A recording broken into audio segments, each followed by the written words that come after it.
Praise the lord. నేటి దిన వాగ్దానము. నా సంచారములను నీవు లెక్కించుచున్నావు, నా కన్నీళ్లు నీ బుడ్డులో నుంచబడి ఉన్నవి, అవి నీ కవిలలో కనబడును కదా. కీర్తనలు 56:8. దేవుని దగ్గర సంచి పుస్తకమే కాదు, ఒక బుడ్డి కూడా ఉంది. దీనితో ఆయన ఏం చేస్తాడు? మన కన్నీళ్లు అందులో వేసి భద్రపరుస్తాడు. దేవుని బిడ్డగా మన కన్నీళ్లు వృధా కావడం లేదంటే మనకెంతో ఊరట. అవన్నీ దేవుని బుడ్డిలో దాచబడుతున్నాయి. ఇది మనకెంత ఉపశమనమో కదా.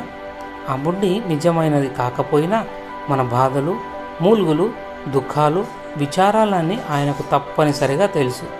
దేవుని చిత్తానుకూలంగా కార్చే ప్రతి కన్నీటి బొట్టు ఎప్పటికీ వృధా కాదు.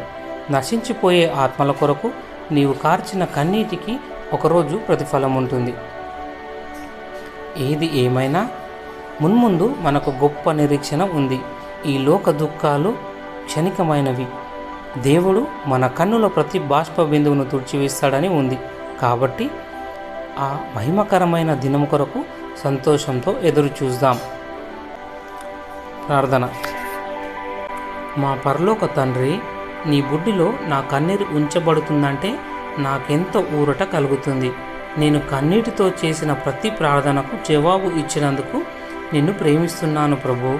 తండ్రి, నీవు నా కన్నీటినంతా తుడిచివేసే దినం కొరకు ఎదురు చూస్తున్నాను. యేసు ప్రభుని నామంలో ప్రార్థిస్తున్నాను. ఆమెన్.